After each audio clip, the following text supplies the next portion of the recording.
Bah, vous êtes venu à la messe, mais là c'est ma place. Mais comment ça, c'est votre place Bah, exactement, moi je m'assois toujours là. Et alors Et alors, bah, vous n'avez rien à faire là, vous pourriez aller ailleurs. Vous n'êtes pas très catholique. Bah, il y a assez de place dans l'église, pourquoi vous êtes à ma place? Écoutez, la place, elle est à tout le monde.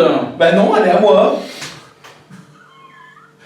10 minutes pour Jésus, la communauté. La bonne entente dans la communauté. Mais que c'est beau, l'amitié.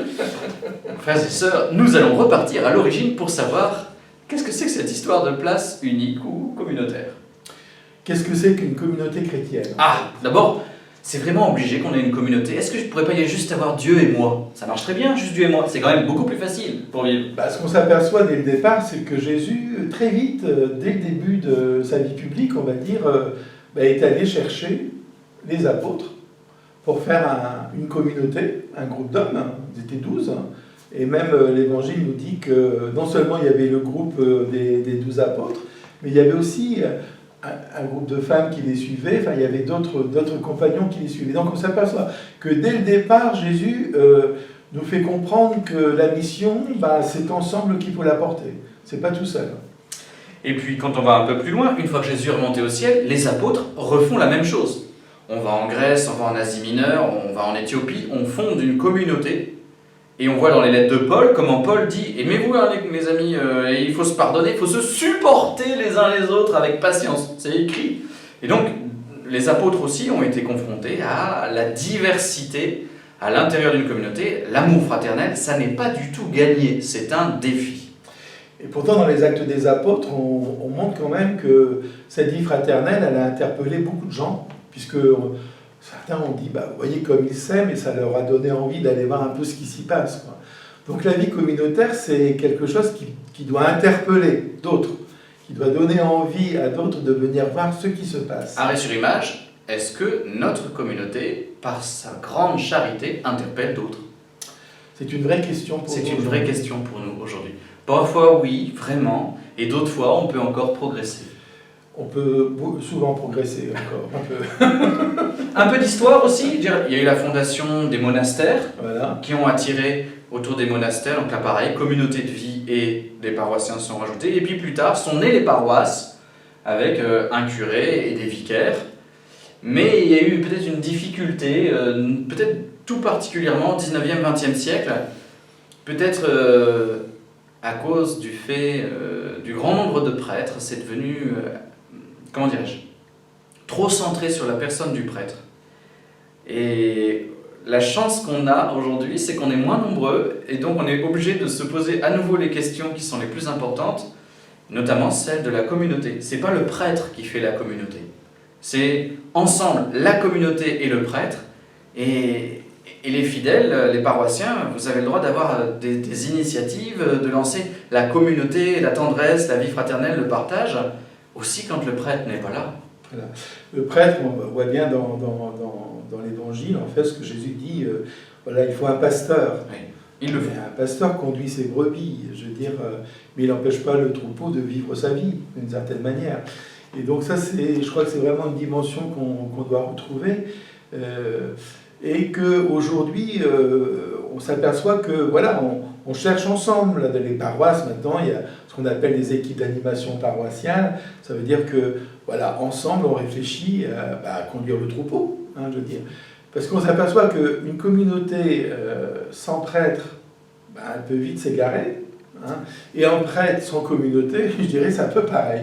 Voilà, ça n'a pas vraiment beaucoup de sens. Un exemple concret, la fin de la messe. Nous les prêtres, on est profondément heureux quand vous venez nous parler à la fin de la messe. Parce que comme ça on vous connaît, on échange des choses, on tisse des liens. Alléluia. La difficulté qu'on a, c'est qu'en fait, on sent qu'on polarise beaucoup de relations, alors que notre rôle, ça serait davantage que vous puissiez avoir des relations fraternelles entre paroissiens. Et donc on vous invite à vous poser la question, quand vous avez envie de nous parler, alléluia, mais est-ce que vous avez aussi envie de parler à des paroissiens qui sont là à côté de vous à la messe et que vous ne connaissez pas forcément? Nous sommes une communauté de frères et sœurs. Voilà, si on insiste tant avec Matthieu sur la fraternité dans notre paroisse, c'est vraiment parce que on a cette intuition de dire que plus grandira l'amour fraternel dans nos communautés, plus nos communautés seront rayonnantes, plus elles pourront dire quelque chose vraiment de l'amour de Dieu sur cette terre. Je dirais surtout aujourd'hui, où avec le Covid, etc., on s'est tous un peu refermés sur nous-mêmes. Avec le confinement, on s'est refermé dans nos maisons. Les relations avec l'autre deviennent compliquées parce qu'il faut garder des distances, il faut mettre un masque. Et donc on a tendance à complètement se recentrer sur soi-même, sur ses petits problèmes, etc. Alors que je crois que ce qui est important, c'est au contraire, en tout cas dans les communautés chrétiennes, de se découvrir, de s'aimer, de se pardonner, d'accepter la différence et d'avancer ensemble. Et là, il y a un véritable enjeu, parce que je crois que dans notre monde aujourd'hui, on a besoin de ces oasis, on va dire, de vie fraternelle et d'amour, qui donnent du sens à notre humanité, à ce que nous sommes. S'il n'y a pas ça, c'est une catastrophe, je dirais, pour notre monde, quoi.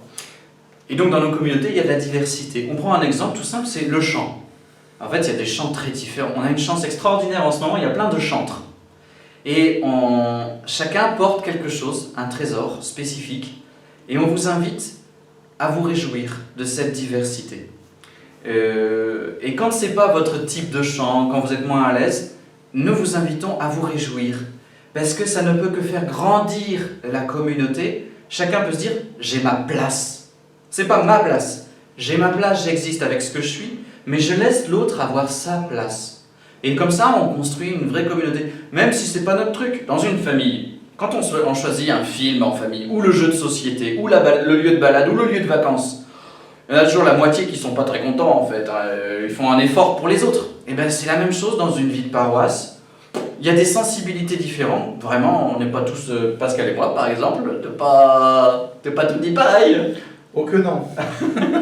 Mais en fait, on laisse exister l'autre, et on essaye même de mettre en valeur ce que l'autre porte comme trésor.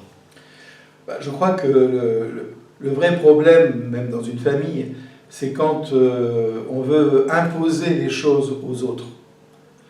Je crois que autant je suis d'accord pour que la diversité s'exprime, autant je m'oppose quand on veut imposer quelque chose aux autres, que ce soit dans la communauté. De dire, non, accueillons-nous les uns les autres, profitons des talents les uns des autres, mais que ça soit au service de l'ensemble aussi, quoi. Hein, et pas que pour un petit noyau ou un petit groupe. On doit servir la communauté. Je pense qu'on doit avoir toujours dans la tête, quand on est dans une communauté chrétienne, c'est ce que je vais dire et ce que je vais faire, est-ce que c'est pour le bien de l'ensemble ? Oui. Est-ce que c'est pour le bien de l'ensemble ? C'est toujours cette réflexion qu'on doit avoir dans la tête, de se dire, la parole que je vais dire, le geste que je vais faire, est-ce que c'est pour permettre à l'ensemble de mieux vivre ? Est-ce que c'est pour permettre à l'ensemble d'être plus heureux et permettre à l'ensemble d'avancer dans la foi ? Je crois que là, il y a une vraie question à se poser, et aussi bien pour les laïcs que pour les prêtres d'ailleurs. Je veux dire... on peut avoir nos dadas, voilà. Et de temps en temps vous nous dites, ça fait quand même 10 fois que vous nous parlez du même sujet, on aimerait bien respirer. Vous avez raison quand vous le faites. Là, c'est un appel qu'on lance, enfin, vraiment, pas uniquement d'ailleurs à notre communauté, mais je dirais à l'ensemble des communautés, de se dire, qu'est-ce que je fais pour faire grandir ma communauté en fraternité ? C'est-à-dire, est-ce que moi... Tisser des liens. Est-ce que moi, je suis acteur de fraternité ? Est-ce que je connais les gens qui sont à la messe avec moi ? Et si j'ai une personne que je ne connais pas, est-ce que je dois chercher à la connaître ? Je ne peux pas faire comme si elle n'existait pas. C'est pas possible. Et donc, ne pas toujours aller vers ceux qu'on connaît. Je vois, il y a des gens qui s'assoient toujours les uns à côté des autres parce qu'ils se connaissent. Moi, je dis, c'est grégaire. Au contraire, faisons le pari d'aller vers quelqu'un qu'on ne connaît pas pour vivre l'Eucharistie avec la personne et puis à la sortie, prendre un petit temps pour discuter avec elle, etc. Parce que plus on fera grandir cette fraternité, j'emploie le mot, cet amour fraternel, plus on sera signe de ce que le Christ nous demande de vivre. Comme question à nous poser, on va reprendre la magnifique expression qui vient de sortir de ton cœur de pasteur. c'est est-ce que je suis acteur de fraternité? Comment je peux devenir acteur de fraternité, moi tout seul ou avec l'aide d'autres? Et est-ce que parfois, mon groupe ou ma spiritualité, elle est un peu enclavée, c'est nous entre nous? Ou est-ce que je peux, ou est-ce que ça fait vraiment, ou est-ce que ça sert la communauté? Voilà, c'est des belles questions. En tout cas, on espère que avec tout ce déconfinement qui enfin arrive, Déconfinons-nous. voilà, on va pouvoir retisser des liens et faire grandir cette vie fraternelle. Tiens, Pascal, je te laisse la place. Ah, merci. À bientôt.